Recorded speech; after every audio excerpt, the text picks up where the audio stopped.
Hello, one and all, and welcome to DreamHack Birmingham. Major 2 is live and underway in the second largest city in the UK. We have an amazing crowd. The bars have been filled, and the chants have already started here in the venue. We're live at a DreamHack where all the greatest games on the planet are under one roof, and we may have the best title yet with the best tournament underway. I'm Sigma. I'm the sporting director for Majin, and I used to be a Halo player as well. So it's my very first DreamHack. I've never been to such a big event, for sure. A lot of things to see, a lot of things to do.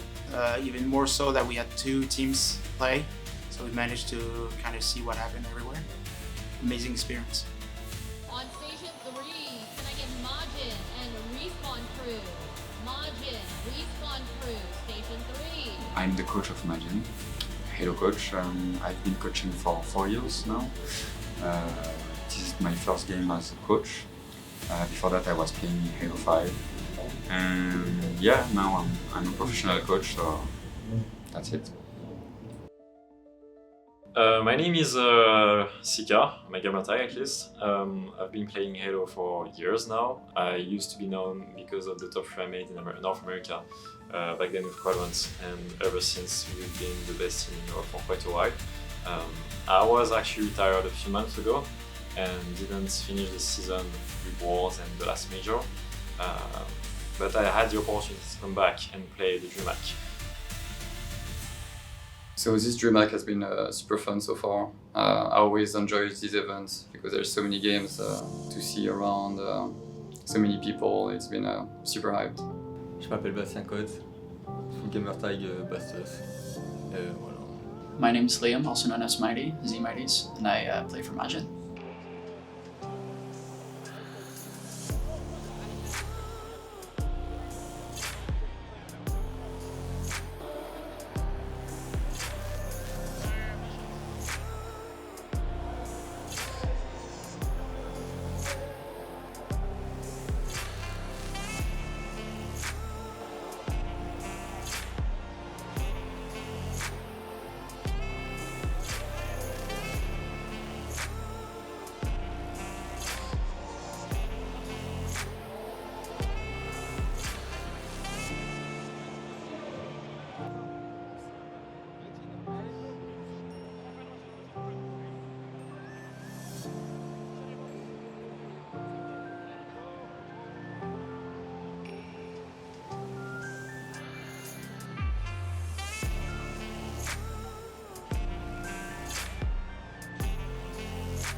It's been actually really nice. DreamHack's of course very different to all the other events we kind of have. So I've always been a fan of DreamHack because there's like so much to do, especially now having the COD guys here as well. So when we're not playing, we can go watch there. So it's actually pretty nice.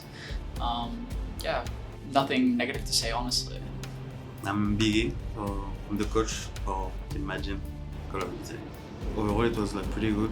Like a lot of people, a lot of fans, like all around. So yeah, it was good. Honestly, like both DreamHacks I've been at have been amazing. This one especially like has been really good for COD. Like the way they run challenges and stuff. Like it's been amazing. Honestly, like the way it's run normally is way better than the other events, especially from DreamHack. It's really good. I really enjoy it. I've been there like maybe 5 years ago, but when I was back in the CWL. So it was my first event on COD since maybe 4 years. My name's Fardeen and I go by the gamer tag of Twisted and I play for Majin Club. This one will be continuing over on Charlie. Margin back into this one. Are going to be 1-0 up here in the search and destroy. Wellers is left in a 1 versus 3 though, and I don't think this is going to help. Whalers finds 1. Whalers finds 2. Hold on. Hold on, Henry is going to be spitting bombs here, but Fnatic just got a team member again, and well, that hasn't worked out for them. Henry will find one, but not anymore. A couple more kills should get him over the line for the Hellstorm. As mentioned, Margin had a 1-0 lead off a restart. Twisted takes down Najix after the bomb goes down, but you give yourself that advantage. DT finds another, should be dead to right here to Whalers, and it's Henry who's around the corner actually. Now a 3 versus 2 in favor of Margin. Okay, they go. They don't have the information here. Players on the outside. It's a big fight by Twisted. He's going to go down. It's now a 1 versus 2.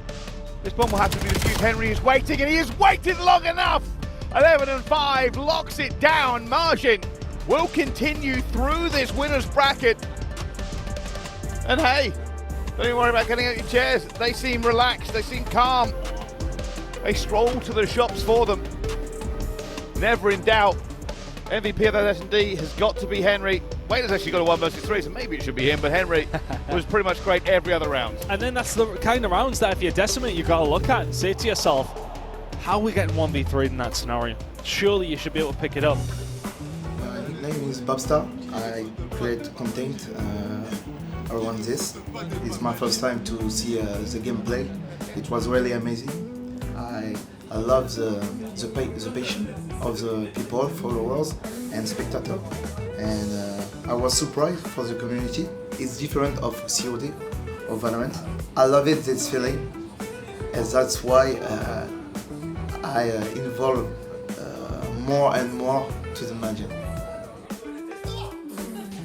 Je sais pas trop. Le plus invivable, celui qui ronfle le plus, no cash. Ah là là, no cash for sure. No cash, because if you sleep in the same room as him, you won't sleep. Maybe Toriyama or no cash. No cash. La plus festive. No cash, my man. C'est que le problème, c'est que les gens ils vont dire que c'est moi alors que c'est pas moi. Juste parce que je ronfle. Mais c'est pas de ma faute en fait. C'est pas mon problème si je suis fatigué. Je dirais Sigma du coup. C'est lui qui se plaint tout le temps. Qui ne supporte pas la nourriture épicée? Oh. Voilà, tous un peu découvert ça, peut-être même lui, encore plus qu'avant, mais je dirais Toriyama. Toriyama, Nando's. Big up to Nando's. For sure Toriyama, because I saw him crying at Nando's 2 days ago. C'est la dernière question ça? Attends, ça fait que moi. Bah moi. Yes, so I'm Vactor, the general manager for Majin Club this team. I mean, we are a new team, basically. So, I know it's not an excuse, but like a lot of teams have been teaming together for 2, 3, 4 months now, and we just like came with a 2-3 weeks experience. But it is what it is, you know. We have to get back in the lab and like keep practicing, get better, and we'll see what we do next. I've been struggling a lot during practice. I mean, we've been slowly like learning and stuff, but we had to go to the basic first, and it took us like some crazy times to actually like be on the same page. And at the event, I feel like we just like fall back, you know. A lot of things went well, to be fair. I feel like our mentality going into the event was good. The way we've been wanting to improve, like it's really been quite strong actually, and the improvement we had coming up to practice has been a lot better. And it's just, I think we spoke about it the other day. We were just like, if only this event was 2 weeks and like 2 weeks later rather than now, I think we would have been looking much more confident, if that makes sense. But I guess we won a few games, but we should still be winning way more, making a much bigger run. and it's just a shame that like we couldn't really show it going into this event, you know, because we made a lot of progress like for this event as well. It's just annoying that we couldn't even like show it for Majin or for ourselves, you know, because the org's fantastic. They like treat us like family, honestly. Like everything they've done for us, perfect. Like couldn't ask for anything better. But I'm just really like sad that we couldn't really give them the result they wanted, you know. Ladies and gentlemen, welcome back. My name is Captain James Force. I'm here with Outcasted. I'm here with Warlord. We're going to give you that rare special TriCast treat that happens on LAN. Of course, could not have this game without you guys. We're going to jump straight into it, of course, but Majin versus King's Order, EU versus EU, and I tell you what, boys, this is going to be a straight banger. Yeah, no, it's a lot of pressure in this series. I think especially for Margin, probably the heavy favourites heading into this one. King's Order on the other side, arguably in a bit of pool of death. I think just looking to get kind of any series victory they can on the board, really, Stu. Yeah, exactly. And then King's Order, I know those players very well, especially Scarcity. Me and him are actually quite good friends. And this event means a lot to him. He really wants to prove himself, and there's no better series to prove yourself than against Majin. He used Powerhouse. They're just built a bit different on LAN. Yeah, I think there was a lot of talk, a lot of kind of banter before the LAN about like King's Order being #1 EU seed and kind of throwing that in Margin's face a little bit, maybe playfully, but I think now we're on LAN. I think Margin, you know, they won't take that lightly. They want to prove they are the best EU team still. Obviously had a bit of early kind of turmoil against Fries in the bag, but now we're kind of getting to that business end of the LAN, Stu, and I think this is where like everyone kind of plays their peak Halo. Yeah, and I think at the end of the day, I think the reason a lot of these cheating allegations come around, it just happens to these up-and-coming players, right? Like, it's like people are just like, oh, how am I losing to this player? How am I losing to this player? It's like they deserve this. They deserve to be how good they truly are, you know? Start, you can see SLG though fighting towards front reds as he is now getting that opening pick. He's going to be 3 down for just a moment, 4 down now on the side of King's Order. As you can see, ball now in the hands of SLG. And looks like Margin starting to rack up a little bit of time here, James. This is a massive hold for Margin right now, and I guess something we've seen, and maybe you guys who played can talk a bit through it, but there's been a lot of scrappy time in oddball this round. Yeah, there has been a lot of scrappy time in oddball this round. I think it's just the game truly developing, right? I mean, a lot of these players know what good rotations look like. They're really good at maximizing situations. So it's, you know, Halo's evolved, right? It's not just about getting your subs and getting 80 points. It's all about those easy rotates, you know, and both these teams are really good at that. Yeah, but I mean, I will say King's Order had a really strong start, but it looks like now we're getting into it a little bit more. Margin really starting to assert some dominance as Bastos finding a double, and just so much map control, so much damage being put down from Bastos. 8 kills, 7 assists from him, and already you can see Margin kind of slowly ticking towards that round 1 victory here potentially. Yeah, I mean, for King's Order, this is one of the game types you'd really want to come out strong, right? It's a slightly newer game type compared to some of the older ones. Oh my god, players like Seeker and stuff are really established from the older game types, so you'd really want to see King's Order come out firing in this game 1, but so far it's a little bit flat. Yeah, imagine just so much control. I'm pretty sure King's Order got to 32 and have literally not even found a way back in. It's a double kill for Seeker. I don't know what he was doing in retirement, but I'm glad he's back. It's like James was saying earlier, right? I mean, what makes Halo different to a lot of other shooters, it's all about scavenging weapons, right? Getting the power weapons. And right, they know that better than anyone, Margin. And if you're going to win a game at Halo, you need to control the power weapons. And I think right now King's Order has been a little bit too desperate towards the oddball, a little bit tunnel vision. They need to think bigger picture if they're going to bring this game back. Yeah, I think that was an SLG double kill as well. Just going right past where he's standing. Just like you said, that tunnel vision, they just can't do that.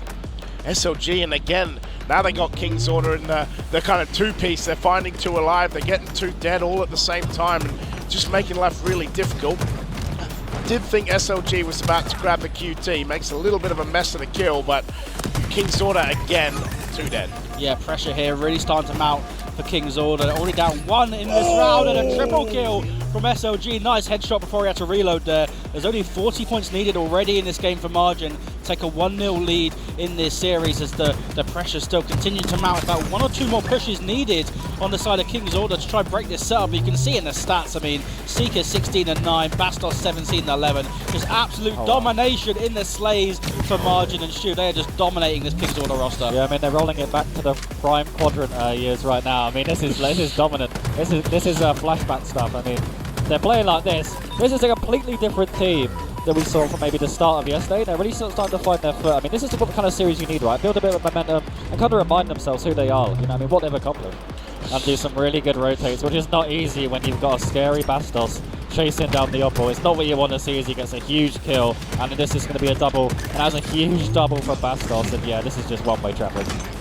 Yeah, Bastos going to pick up that ball, just leave his teammate to deal with it.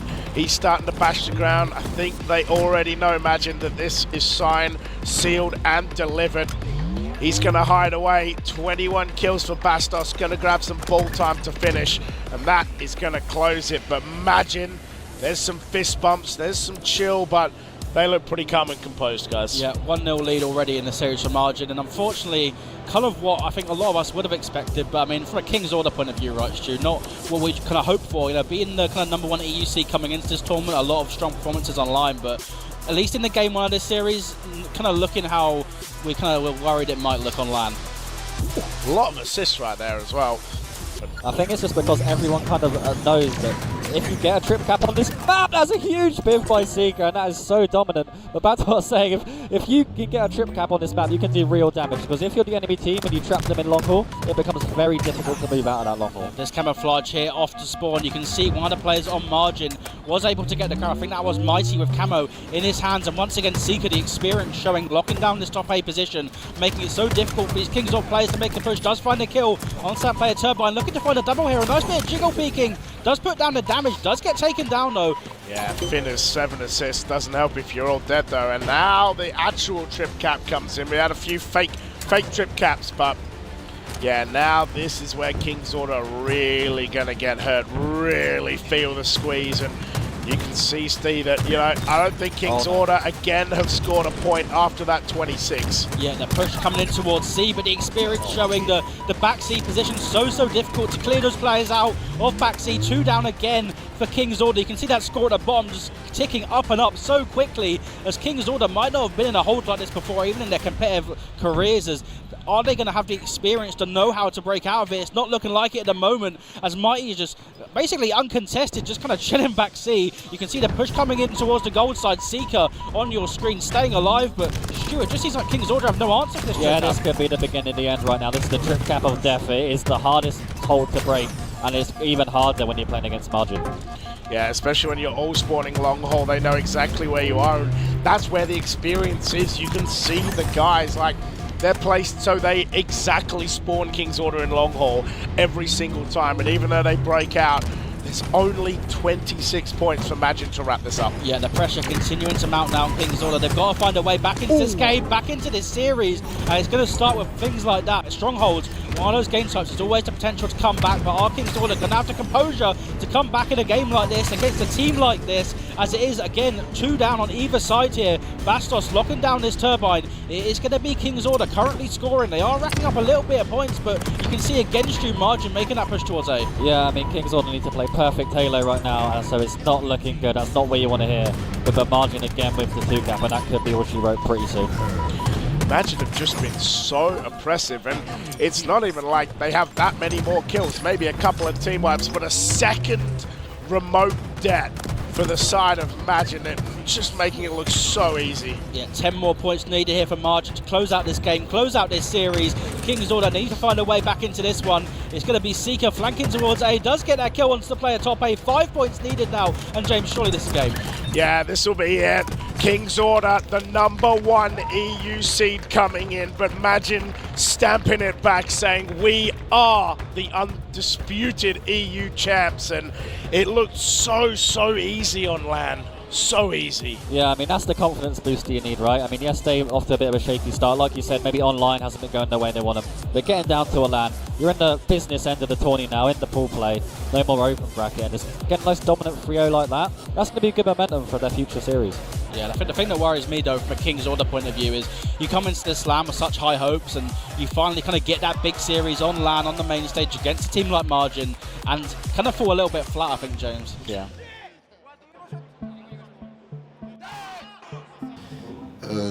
Salim Boutarka, alias Nokash. Mon rôle au sein de Majin, c'est de faire la liaison entre la section Halo et le staff Majin en général, les CEO.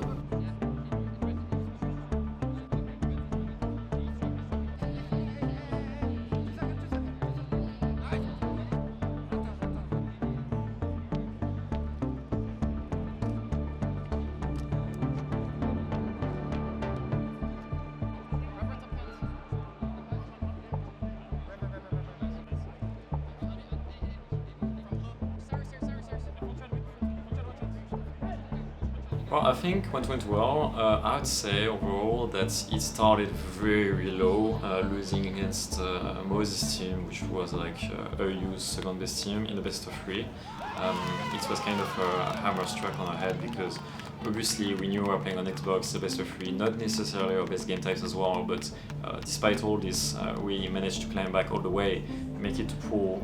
We had some great games against Umit and against Max Up. Even though we lost fuel, so we could see some positivity and momentum building up that we have managed actually to bring it with us on Sunday morning. Qu'est-ce qui s'est mal passé? Bonne question. Je pense le practice contre des vraies et des grosses équipes. En vrai, c'est ce qui nous a manqué le plus. Mais content de la perf aussi. C'est ce qu'on voulait faire, mais on voulait faire plus haut aussi. On voulait faire mieux. Un top 4, top 3. Mais voilà. I would also say that maybe the communication, we couldn't have like good small talk because we are basically four French guys in the team and one Dutch Liam. So Pastos isn't speaking very well in English, so for the small talks he had to speak in French. So sometimes it can confuse the players and yeah, I would say the communication and the natural teamwork because of the lack of the practice. I would say we mostly did what we should have done, honestly, what was kind of expected of us. I think day one on Friday we lost obviously to another EU team, which is kind of, well, we didn't expect it obviously. I don't think anyone really expected it. So, I mean, obviously, first thing first, placing top 6, not the best. We're still not too mad about the performance since we couldn't really practice for this event, and it's a brand new team for me, except for Sika that I took out of retirement. But it was fun to have like one last event together as a kind of goodbye. So yeah, I'd say the placing and mostly the map. Like the map we played, I feel like we just played the same map over and over and over. We did what we knew, basically splitting the teams against we play against, being aggressive. That's the thing we did well. Every player did their best individually, so I'm still proud of them, even if we did top 6. With this practice, it's good. Bah déjà, un grand remerciement aux fans, à ceux qui nous suivent depuis le début, qui croient en nous. Et forcément, nous, on est fiers de représenter Majin, de représenter ce que c'est. On a un slogan, donc c'est Win with Attitude, c'est pas pour rien. Et du coup, ils gagnent avec attitude et c'est ce qu'on veut. Continuer à nous suivre et on espère rassembler toujours plus de monde autour de cette discipline qu'est l'e-sport et on espère vous accompagner dans ce qu'on aime faire et accompagnez-nous dans ce qu'on aime faire et vivons des choses ensemble. Beaucoup de force, surtout aux joueurs. Sans ça, merci à tout le monde, merci à tous ceux qui croient en nous, merci au staff Majin. En tant que CEO, on se doit de remercier tout le monde. Oui.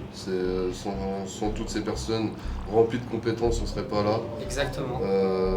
Donc, grand merci à tout le monde et on se revoit prochainement pour de nouvelles aventures et pour tout casser, messieurs, dames. Voilà.